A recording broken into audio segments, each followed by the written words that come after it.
Самый большой и светлый праздник в жизни православного человека – это Пасха. Именно в этот день радуются человек и природа.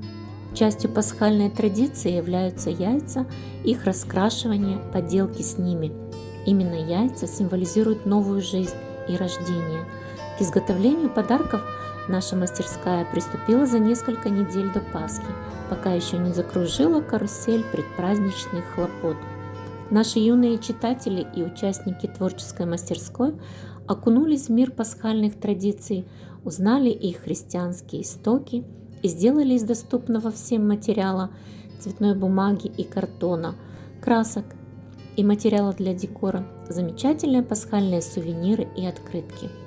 Работа по образцу, дополненная фантазией юных умельцев, позволила сделать оригинальные пасхальные открытки, которые приятно получить в подарок.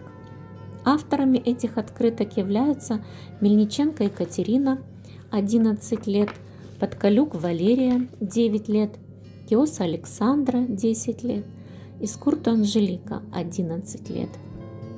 Пасхальные композиции и другие поделки – это групповые работы ребят из творческой мастерской.